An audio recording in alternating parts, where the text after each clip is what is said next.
Now we move on to the anti-gay zealots. So in modern times, they have been getting more and more desperate.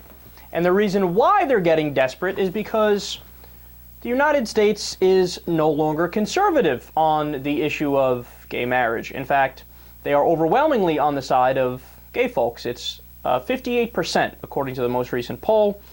So Paul Cameron of the Family Research Institute, this is a guy who is incredibly conservative, incredibly anti-gay, and the Family Research Institute, this is another one of those, it's almost like a fake institute, a fake group. It's one of those groups that is just a whole bunch of bigots that get together and pretend like they're official, and they have these goofy conferences where they talk about how evil gays are and how the gay agenda is coming to get us, and gee, I wonder if they're doing this because a lot of them are repressed gays. I'm not sure, you know, there hasn't been enough examples of that for me to determine one way or another. So here he is, Paul Cameron of the Family Research Institute, and he's going to share us his absolute wisdom, since he's such an expert on the issue of gays in general. In our survey, we found that not only were fewer children born to those who had engaged in homosexuality or who considered themselves homosexual, but the adults, the ones that we interviewed, who hadn't reported a homosexual parent, seemed to have a host of problems disproportionately associated with their lives. For instance, they seem to account for a disproportionate number of those who had reported, at least, sex with their parents and sex with friends of their parents. Parents are very leery about having their children sleep over with or have homosexuals' children sleep over with their children. They just don't know what's going to happen. And I don't think this is likely to change. Especially since, as we wrote in the paper, from these same San Francisco homosexuals, 23% of the gays admitted that they illegally had sex with boys. That was part of their sexual repertoire. Did you hear that? He said 23% of gays admitted to having sex with little kids, with boys. Let me see that study, man. How much do you want to bet that study does not exist?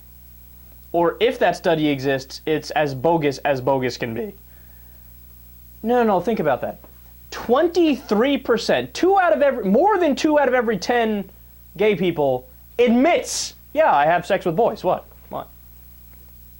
Okay, that's a crime, number one. And number two, even if that were the case, which it's not, who would admit to that? Yep, I'm a pedophile right here. I will admit to this pollster my secrets and allow everybody to know them. No, man. The reason why these guys are so awesome is because they're beyond brazen in their lies.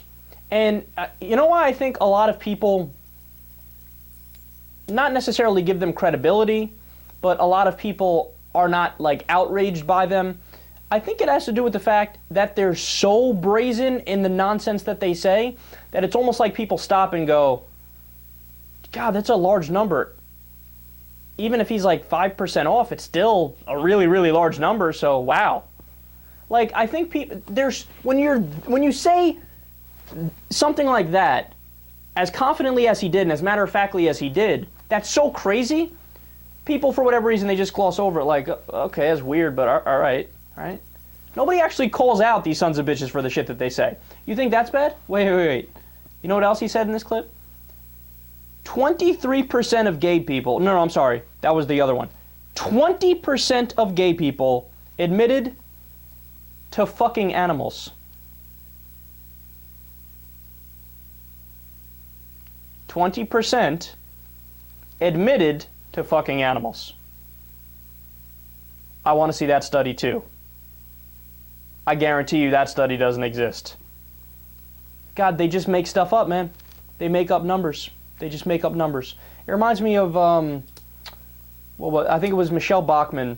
Michelle Bachmann was giving a speech somewhere one time, and she just had the most, I forgot the exact percentage she said, but she just made up this mind-boggling number. Something like 90% of businesses are now owned by the government. When Obama was in office, so she tried to be like, aha, like, see, oh, socialist, right? She said 90% or thereabouts of businesses are owned by the government now. You want to know what number that really is? 8%. They just make it up, man. They lie, and they lie with no shame.